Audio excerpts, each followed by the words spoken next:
So, what's up your Jobix fam? It's your So, what's up your Jobix fam? It's your Lodi, Job Vilalosa, and welcome back to my YouTube channel. Also, welcome back to me. So, yan, halos 2 years tayong nawala. And, ayun, sobrang dami nangyari guys. And, hindi ko siya na-share sa inyo. And, sobrang nakakalungkot na nakakatuwa. Nakakatuwa. Pero, hindi, ayun.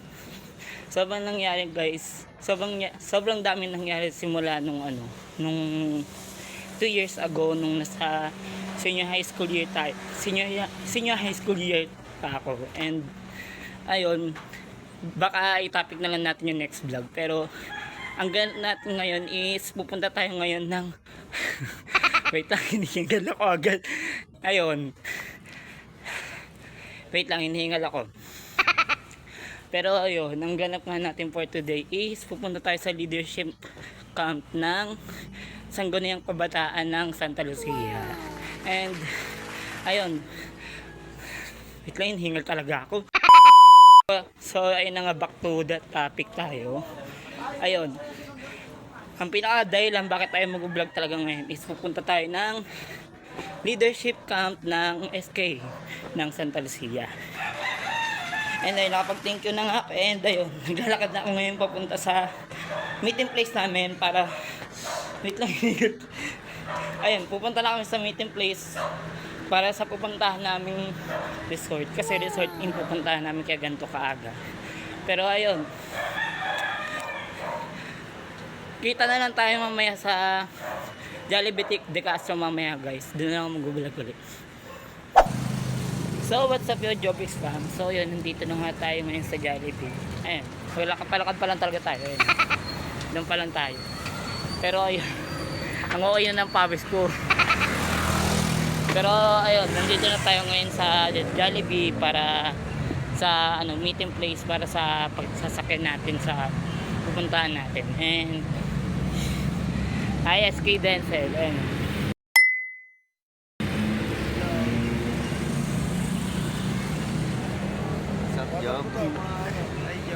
Hello. Oh. Nandito na yung mga kasama ko sa camp guys. Ayan.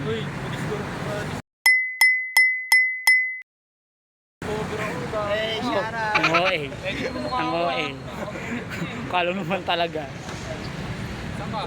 Ha? Wala, magkasama ko sa inyo.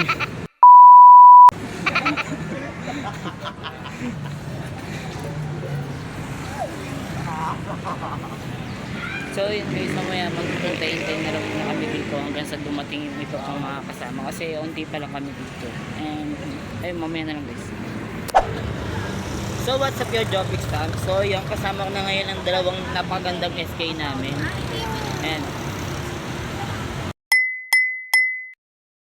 And ano nga ba ang gagawin natin sa bigla kayo? Ano nga ba ang gagawin natin sa sa Tanay? Program. So yun, narinig nyo naman guys, may leadership program kami and maraming activities mamaya na makikita nyo sa vlog. And ayun, mamaya naghihintay pa rin kami hanggang ngayon dito sa sasakyan namin and kita-kits na lang mamaya pagka bumibiyahe na. Ay, ang ganda ng So what's up your job? Okay lang po kayo dyan guys. So yun na nga guys, nandito Ay, kami sa may bus and gumagana pa. ayun, mag-a-announcement na yung mga SK bago umalis.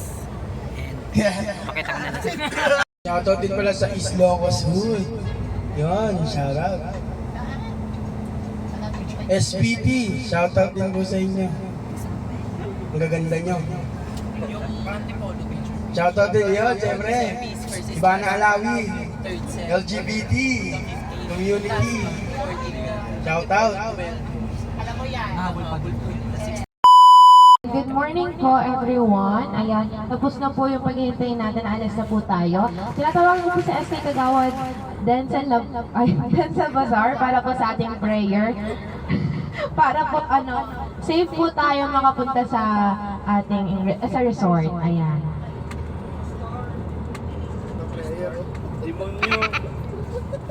Pray po tayo. In the name of the Father, in the name of the Son, the Holy Spirit. Amen.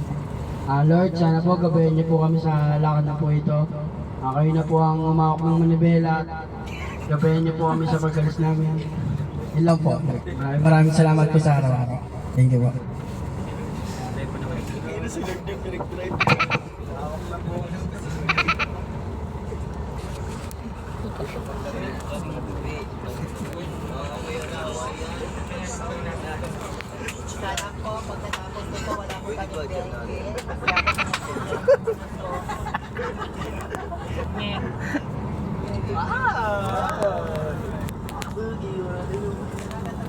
Okay.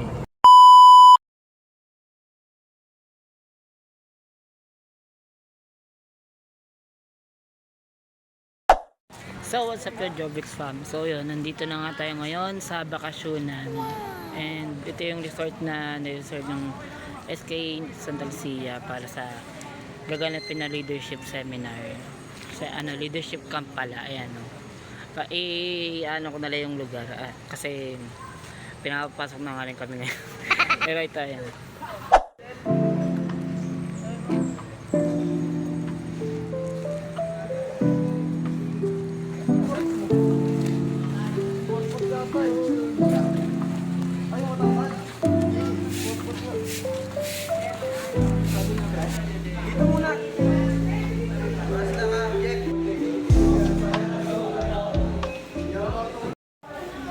So, yun na nga guys. Nandito na kami sa entrance. And, ayun. Nasikaso na kami ng mga SK para makapasok na nga kami. And, try natin mag-interview.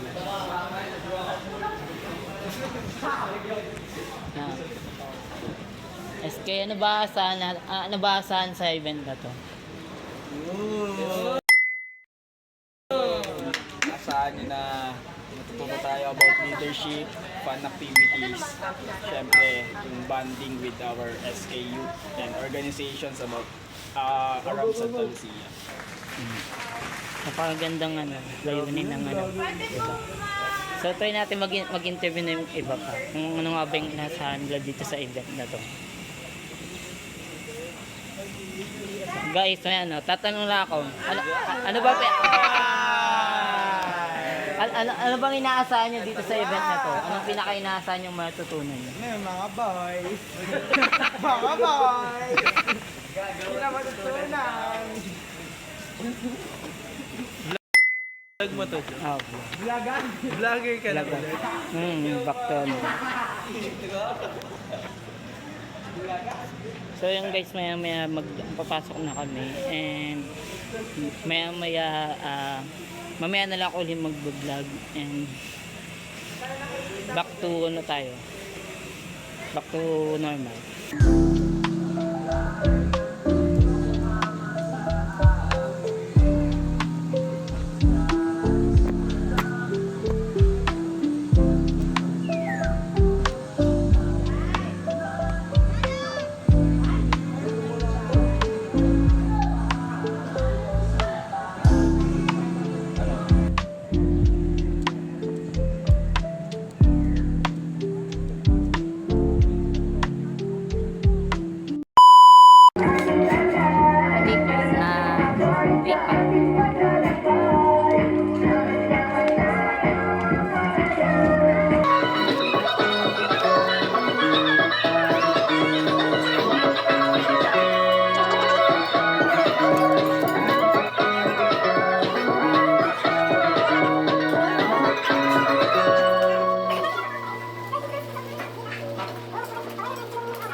Ay, sorry, may kita yung mukha niyo. Baka okay lang sa akin.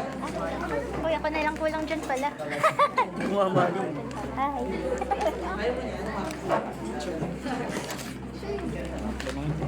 Kalain ko kayo. The Bluetooth device is connected successfully.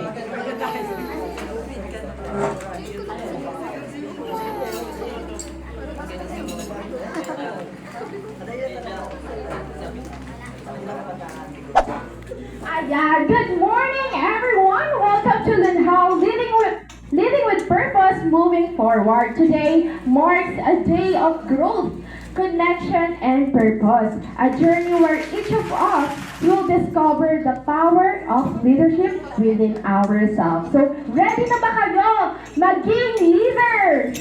Yes! Ay, mahina, oh, hindi pa ready. Ayan, ano, uwi na lang ba tayo sa Pasig? Tara na! Charot! Ayan, ready na ba kayo maging leader? Yes! Ayan. Okay?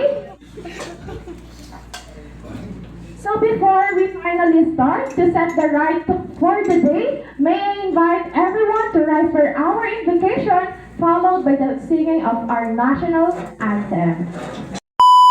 Okay, now that we've warmed up, it's time to ignite our minds. Our first keynote speaker is someone who has dedicated his life to empowering others to lead with passion and purpose. He is a multi-awarded youth leader, educator, and development advocate whose passion for leadership and community service empowers individuals to become catalysts of change.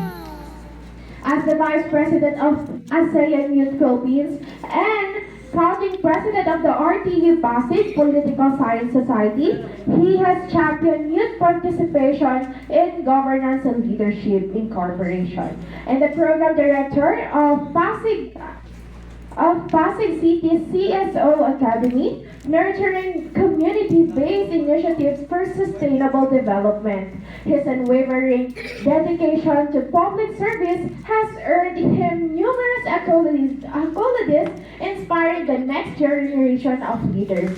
Please give a loud round of applause to Coach Paul Sinogat! Thank you, Alexa. First of all, syempre, nagpapasalamat din po ako sa pamunuan ng SK ng Barangay Santa Lucia, SK Chair. Maraming salamat. At syempre sa mga SK Kagawad at sa inyong mga opisyales. At syempre, sa ating mga kasamang kabataan ngayon, no? Good morning sa inyong lahat. Good morning. Good morning! Kanina nag-icebreaker na tayo, pero may sarili akong baon no? Tuwing nagbibigay ako ng talk bago ako magsimula, nag-aawa ako, may pagka-OC no? Bago ako magsimula, lagi ko itong binibigay. Alam nyo, ang pinag-uusapan natin ngayon is leadership. No? Napakaganda. In fact, nung ma-invite ako, very excited ako. Tapos tinignan ko rin yung mga ibang SK councils natin dito sa Pasig, at siguro kung hindi ito nag-iisa, iilan pa lang no, sa SK ng buong Pasig na may mga ganitong initiative. Palakpanin niyo yung inyong mga SK officials. Napaka-importante nito, itong mga ganitong initiative, no? Lalo na yung tinatawag na leadership.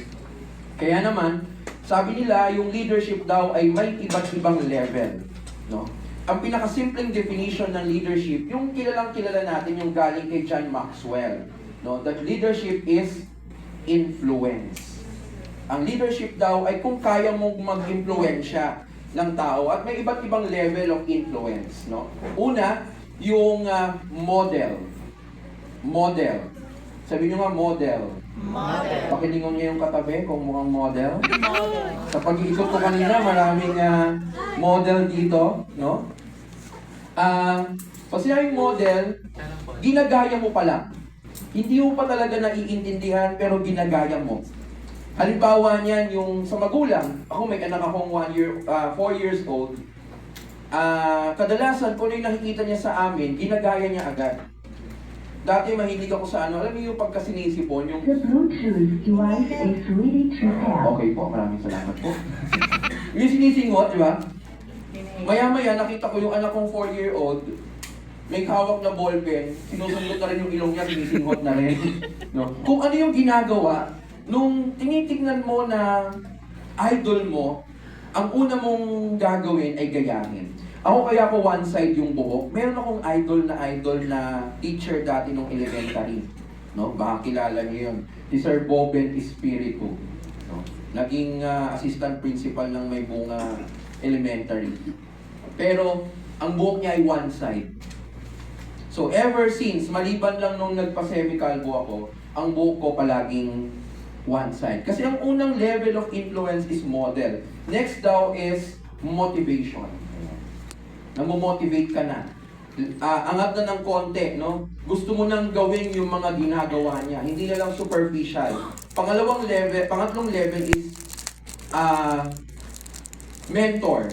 So, hindi na lang basta-basta namomotivate, na may mentor mo na yung tao. At pang-apat, last level is multiply. Dumadami na kayo. From 1956 to 1986, ang mayor natin isang pangalan lang. 1956 to 1986. Sino yun? Sige nga. Mama ata yun. Hindi. Yung pinangalan doon sa mutya ng Pasig dati. Caruncho. Tama? Come 1986 Revolution, hanggang 1992, napalitan naman isa. Mario Raimundo.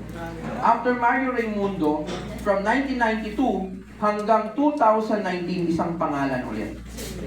Anong epekto nito? Hindi ko po pwedeng sabihin na masama sila or ano, pero ang sinasabi ko yung epekto sa kultura. Ang epekto sa kultura, nakatingin tayo sa isang pangalan. At ang nagiging epekto, at ramdam naman natin yon, kailangan malapit ako doon sa namumuno ng matagal na. Kasi kung malapit ako sa kanya, mas madali akong maka-access saan? Sa mga serbisyo.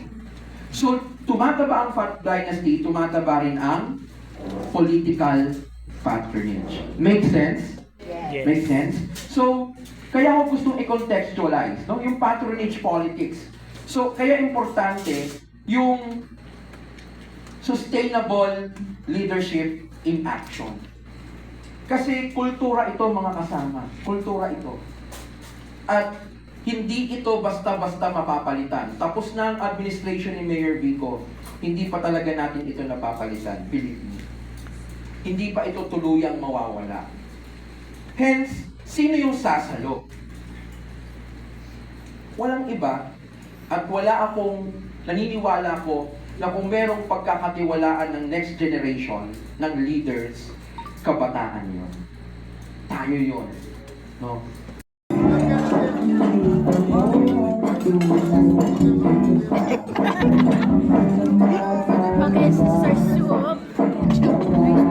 And ayun nga guys, sobrang ganda na naging kanina, naging seminar kanina. And mamaya may susunod na speaker kami ulit na may susunod na seminar speaker na ipapakilala sa amin. Sa ngayon, magla-lunch muna kami. Panoorin nyo kami kumain, maingit kayo.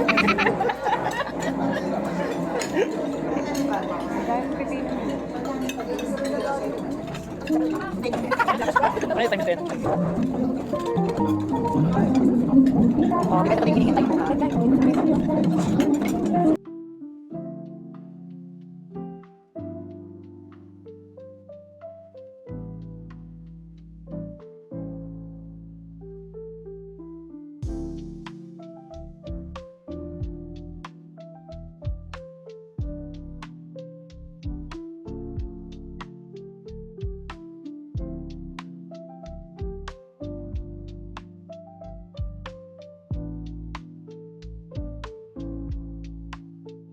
Our next speaker is a leader who proves that with the right mindset, discipline, and heart, anything is possible. He is a dedicated public servant, legal practitioner, and community leader committed to upholding justice, good governance, and community empowerment. Currently serving as attorney at the Pasig City Government Office of the City Administrator. He also the chairs Administrative Hearing Board and is a member of the Local Amnesty Board in NCR. As a legal practitioner, he served as of counsel at Tansinco and Manco Law and a member of the Integrated Bar of the Philippines, RSM chapter. His passion for education led him to become a fourth lecturer at the University of Asia Civic, teaching political thought and governance. With a Master in Public Management from the Ateneo School of Government and a Juris Doctor from the Ateneo Law School, he continues to empower communities as the Director of Government Relation of Junior Chamber International. Ayan. Let's welcome Attorney Tomas Atasuja with another round of applause.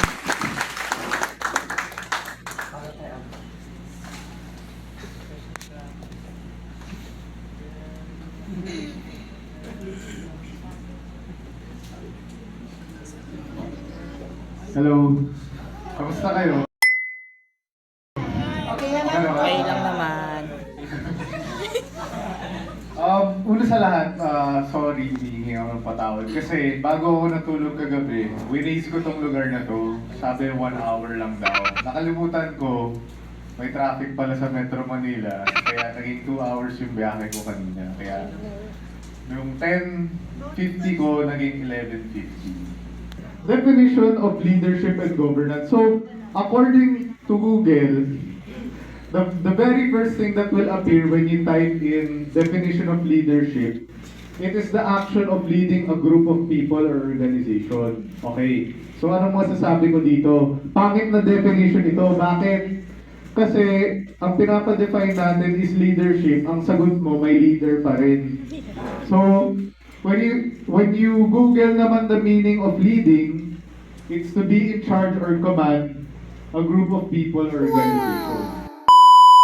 So ayun, what's up your job spam? So ayun, tapos na nga yung seminar kanina and ang nakakasar, hindi nakalimutan kong videohan yung mga nag-speech sa amin kanina. Nakakasar. Pero ayun, papakita ko na lang yung mga picture nila dyan sa screen na yan. Papakita ko na lang dyan, then ayun, magbibigay lang ng takeaways ko sa sa camp na to. Ang pinaka naging takeaways ko sa camp na to is hindi lang sa kung paano ka magiging hindi lang sa tinatawag na ako. So yun, hindi lang sa kung paano yung ideal ano yung core idealistic mo sa pagiging leader, at saka isa pa sa ingredient sa pagiging leader is yung purpose mo. And bukod doon sa dalawa na yon, isa sa mga naging takeover ko is kung paano pipili ng magiging leader ng bansa natin. Dahil sobrang laking takeaways niya dahil dito sa account na to mas nagkaroon ako. So ayun nga guys, dahil nga naglolo ko yung nagkaroon ng technical error yung video na yun dahil sa biglang naging yung cellphone ko nun. Pero ayun, back to the topic tayo is nga pala, yung pinaka takeaways ko dun sa camp na yun is yung kung paano ka pipili ng magiging leader mo. Paano ka magiging leader.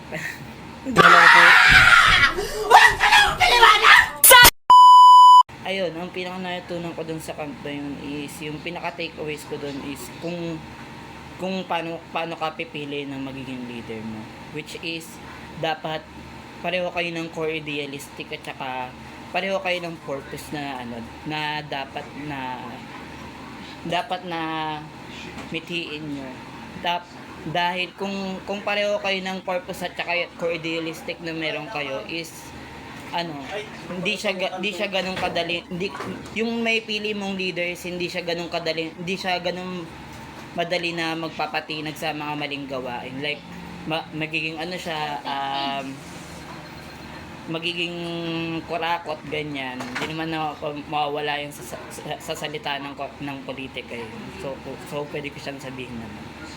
Pero ayun, yan ang pinaka takeaways ko sa leadership camp na yun. So what's up yung job spam? So yun na nga yung mga clips namin sa mga team building namin. And ayun, sana nag-enjoy naman kayo kahit papaano. And ayun nga, medyo nakakano kasi hindi ko nga na-videoan yung buong ganun sa team building ngayon. Pero sobrang nakaka-enjoy kasi nanalo kami. Wow! napakayabang, di ba? Pero hindi, ayun, bago natin tapusin itong video na to is gusto ko muna magpasalamat lalo na sa mga taxpayers ng Pasig City, lalo na yung mga taga Santa Lucia, dahil kundi naman dahil sa ating lahat ng mga taxpayers is di naman matutubad tong gantong mga programa ng mga SK. And thank you din sa mga effort ng mga SK kagawad natin, dahil alam ko kung gaano kahirap yung naging process nyo para mapasagawa tong event na to. And ayun, dito ko natatapusin yung video, and don't forget to like and subscribe to my YouTube channel, and don't forget to follow my social media accounts to any updates for my vlogs at for the upcoming vlogs pala. So ayun, and sana nag-enjoy ko, and see you sa next vlog. Bye bye.